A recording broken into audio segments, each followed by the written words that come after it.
Kristo asifiwe, mtu wa Mungu. Niendelee na somo linalohusu unabii wa siku za mwisho. Kwa tumeendelea kusoma kile kitabu cha Mathayo, ile sura ya 24. Leo tusome ule mstari wa 13. Anasema, lakini mwenye kuvumilia hata mwisho ndiye atakayeokoka. Mstari wa 14 anasema, tena habari njema ya ufalme itahubiriwa katika ulimwengu wote kwa ushuhuda kwa mataifa yote, hapo ndipo ule mwisho utakapokuja.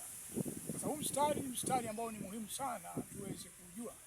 Yesu anawaambia wanafunzi wake, atakayevumilia mpaka mwisho ndiye atakayeokoka. Sasa wengine tumetafsiri kwamba mwisho labda ni ule mwisho wa maisha ya mwanadamu, kwamba labda unapokuwa umeishi baadaye unakufa ndio mwisho. Lakini hapa Biblia inaonyesha wazi, Yesu Kristo anafafanua ule mstari wa 14.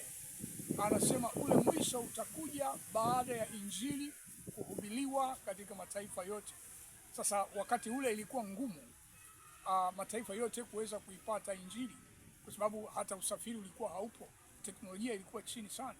Lakini katika kizazi hiki cha kwetu hayo mambo yanawezekana.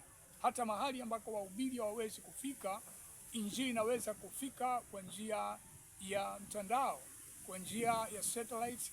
Watu wanaweza kurusha mahubiri wakasikia. Popote walipo wanadamu, injili inaweza kufika. Tumeona katika kundi mbalimbali au akaunti mbalimbali za mitandao ya kijamii jinsi ambavyo watu ambao zamani walionekana kwamba hawezi kufikiwa na teknolojia, leo hii tumeona watu kama Wahazabe nao pia kumbe wanaona simu, wanaona hiyo teknolojia. Kwa hiyo injili inawafikia huko waliko, nao wanaona. Kwa hiyo nao wanasikia hiyo injili. Kwa hiyo tafsiri yake ni kwamba tuko katika wakati huo wa mwisho, kwa sababu injili inapenya kila mahali. Sasa kupenya kwa injili hakumaanishi kwamba watu waikubali. Swala ni kwamba watu waisikie. Wakisha usikia, swala la kwamba wamekubali au hawajakubali ni jambo jingine. Ndipo sasa ule mwisho ambao umetajwa katika ule mstari wa 13 ambao Yesu anasema kwamba atakayevumilia mpaka mwisho. Kwa hiyo kizazi hiki cha mwisho ambacho kitakwenda kuona ujio wa Yesu Kristo, inamaanisha kwamba kitatakiwa kupita kama ambavyo Shadrach na Meshach na Abednego walipita, kama ambavyo walipitishwa katika tanuri la moto. Tunaona kama ambavyo Nuhu hakufichwa mahali, bali alikuwa ndani ya safina na aliona mawimbi, aliona kelele za wanyama, aliona hofu ndani ya safina. Ndivyo ambavyo kizazi hiki kitapita. Haya maneno unayaona pia katika kitabu kile cha Ufunuo, ile sura ya 3 mstari wa 10. Yesu anaposema kwa habari ya kanisa la Philadelphia, anasema kwa kuwa umekuwa mwaminifu, umetunza neno langu, kwa hiyo nitakutunza ili utoke katika kipindi kile cha kupimwa kwa ulimwengu, kwa wanadamu wote.